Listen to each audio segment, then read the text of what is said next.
రాస్తున్నప్పుడు శ్రీశ్రీ మెదడులో ఏం మదిలి ఉంటుందో, ఎంత ఆవేదన, ఒక మానసిక స్థితిలో రాస్తుంటాడో, ఒక బాధ, ఒక ఆవేశం, ఒక నిస్సహాయత, ఒక హెల్ప్లెస్నెస్.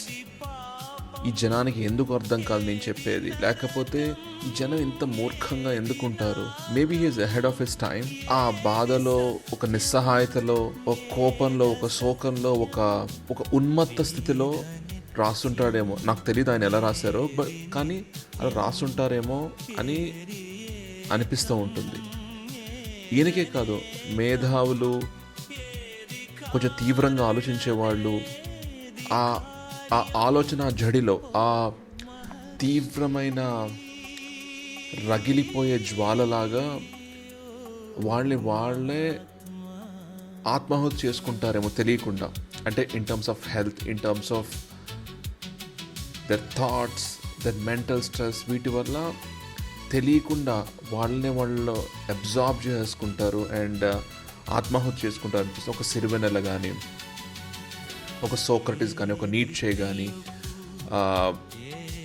ఎందుకంటే సమాజం maybe because of difference in IQ or ignorance is bliss or they want a simple life. సమాజానికి, ఒక సామాన్యుడికి ఒక సింపుల్ లైఫ్ కావాలి. ఇవంతా ఆలోచించే తీరిక లేదు, టైం లేదు, ఓపిక లేదు, అవసరం లేదు, అతనికి అక్కర్లేదు. అందుకే రత్నాలు లాంటి మాటలు చెప్పిన వేమనని చాలా రోజులు వెలివేశారు. ప్రసిద్ధ సోక్రటిస్కి విషం ఇచ్చారు. శాస్త్రం చెప్పిన గెలీలియోని జైల్లో పడేశారు. శాంతి శాంతి అని మొత్తుకుని జీసస్ క్రైస్ట్కి సిలువకి ఎక్కించారు. అహింస అన్న గాంధీని, మార్టిన్ లూథర్ కింగ్ని, జాన్ లెనన్ని షూట్ చేశారు. విగ్రహారాధన వద్దు, నీలోని దేవుణ్ణి తెలుసుకో, నువ్వే దేవుడివి అని బోధించిన వద్దన్న బుద్ధుడికి ప్రపంచంలోనే పెద్ద విగ్రహాలు కట్టారు, కొండలపై నించోబెట్టారు. ఏది చెయ్యొద్దంటే అదే అబ్జార్బ్ చేసేయకుండా అదే చేస్తూ ఉంటారు. అదే సమాజం గొప్పతనమేమో. ప్రశ్నించిన చలంని వెలివేసేశారు. ఇప్పుడు మనం గొప్పవాళ్ళ కింద కీర్తించుకుంటాం, కానీ అప్పట్లో వాళ్ళు ఎంత మానసిక క్షోభ అనుభవించుంటారో. నేను కూడా మామూలు మనిషిలాగా ప్రశ్నించకుండా సాఫీగా జీవితం గడిపేయచ్చు కదా అని అనుకుని ఉంటారేమో, ఏమో, ఐ డోంట్ నో. ఇలాంటి ఆలోచనలు వస్తుంటాయి. ఎందుకంటే మన సమాజం కూడా it rewards people, maybe this is like a very small data set and maybe I'm biased, but it rewards people with not too much thinking, not too much conscience, not too much moral compass, not too much empathy. అలాంటి వాళ్ళకి navigating through life becomes easy ఏమో, because your goal is very very clear.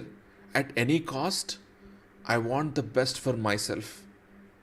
ఎవడు ఎలాగైనా పోని అనేవాడికి సమాజం పరిస్థితి ఏంటి, పక్కన వాళ్ళ పరిస్థితి ఏంటి, నా డెసిషన్స్ వల్ల వేరే వాళ్ళకి ఏమవుతుంది, ప్రకృతికి ఏమవుతుంది, నేచర్కి ఏమవుతుంది, భాష ఏమవుతుంది,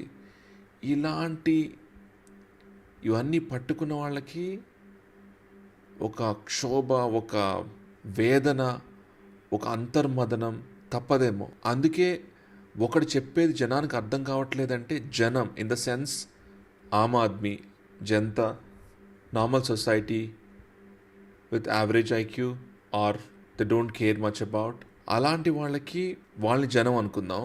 ఒకళ్ళు చెప్పేది జనానికి అర్థం కావట్లేదంటే వాళ్ళు మేధావులైనా అయి ఉండాలి, లేక పిచ్చి వాళ్ళైనా అయి ఉండాలి అని అంటారు. ఎందుకంటే ఇద్దరు చెప్పేది వాళ్ళకి అర్థం కాదు కాబట్టి.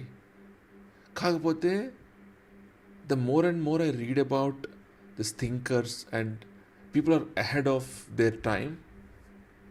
మేధావులు కూడా చెప్పి విసుగొచ్చి చెప్పేది వినని జనాన్ని, చెప్పినది అర్థం చేసుకోలేని జనాన్ని, చెప్పినది ఆకలింపు చేసుకోలేని జనాన్ని, చెప్పింది పట్టించుకొని జనాన్ని, చెప్పినది అక్కర్లేని జనాన్ని, మేము ఇలాగే ఉంటాం అనుకునే సమాజాన్ని చూసి వేదన అనుభవించి చెప్పి చిరాకు వచ్చి మేధావులు కూడా మెల్లమెల్లగా మతి స్థిమితం తప్పి పిచ్చోళ్ళు అయిపోతారేమో అనిపిస్తుంది.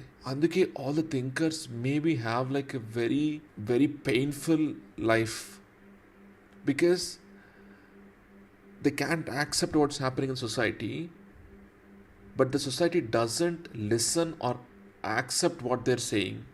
So it's like a deadlock.